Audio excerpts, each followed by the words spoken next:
The Army. So, let's kick things off with the Army, the oldest branch of the U.S. military. Think of them as the original crew, going all the way back to 1775, fighting for independence. They're all about protecting our land and supporting national goals, and they're definitely the biggest branch with about 1 million soldiers. Army basic training lasts 10 weeks, getting recruits ready for action. But here's where it gets interesting. The Army isn't just one big blob. It's actually made up of 3 main parts working together. You have the regular Army, which is your full-time military job. These soldiers are always ready to roll, whether there's a crisis or a new mission. Then there's the Army Reserve and the Army National Guard. These folks serve part-time, often balancing military duty with their civilian careers. They're super important for support roles like medical services, legal help, engineering, and logistics.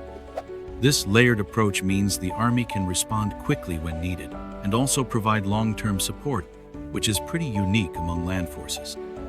The Navy. It's considered the most powerful navy on Earth. They started up just a few months after the Army, playing a huge role in history, like blockading the Confederacy during the Civil War and taking down Imperial Japan in World War II. Their main gig?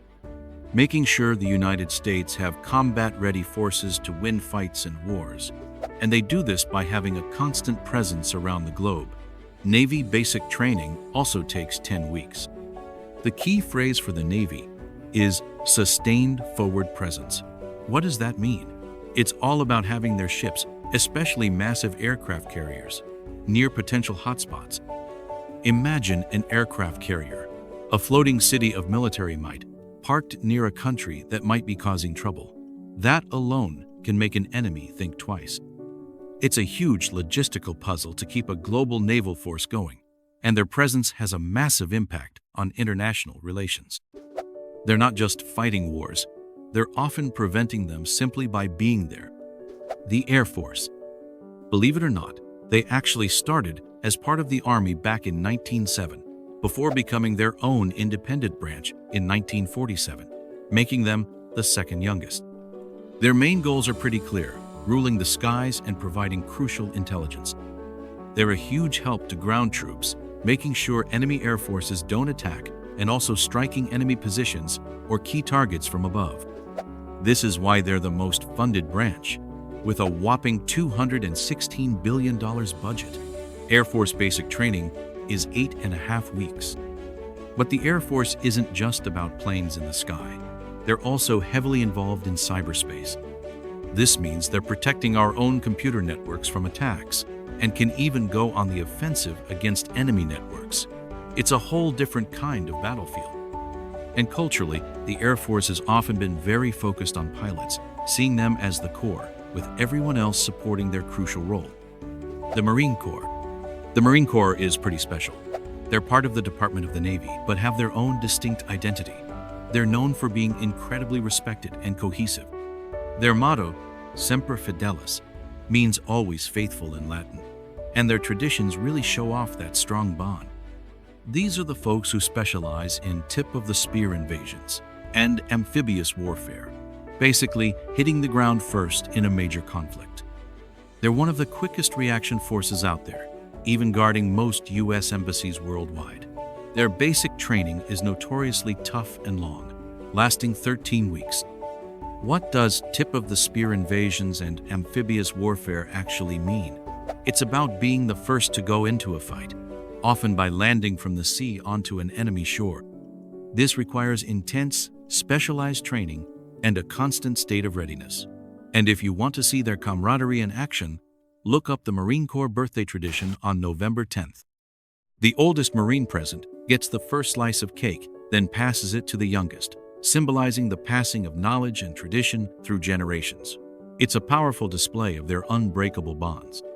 Interestingly, the Marines have historically had a bit of a friendly rivalry with the Army over funding and missions, since some of their jobs can overlap. The Coast Guard. These guys are truly unique. They handle maritime law enforcement both at home and abroad, and their personnel are deployed all over the world, but they do so much more. They're out there saving lives in the water, stepping in during natural disasters like tsunamis, and stopping illegal migrations and drug smuggling. Here's the kicker. In peacetime, the Coast Guard operates under the Department of Homeland Security, but if there's a war, the President or Congress can transfer them to the Navy. Their basic training is 8 weeks, one of the shorter ones. The Coast Guard's dual role is what makes them stand out. They're a law enforcement agency and a military branch. Think of them as America's humanitarian shield, but with military teeth. Their work saving lives and responding to disasters showcases their civilian responsibilities, while their role in stopping illegal activities and potentially joining the Navy in wartime highlights their military side. It's a truly distinct blend of duties that sets them apart. The Space Force. The youngest branch of the military, created in 2019 by President Trump. They're the first new independent military service since the Air Force became its own thing in 1947. They're organized under the Department of the Air Force and are the smallest branch, with only about 8,600 personnel. But don't let their size fool you. Their roots go way back to the Cold War, and they've been involved in every conflict since, with the Persian Gulf War often called the First Space War. Their main mission is to provide freedom of operation for the United States in, from, and to space. Space Force basic training is the shortest, at 7.5 weeks.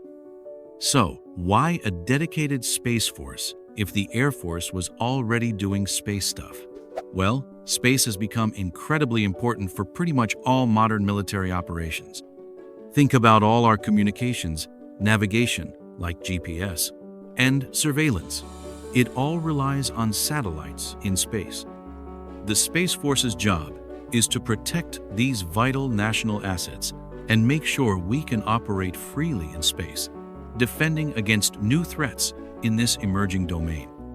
They're essentially guarding the final frontier for our national defense.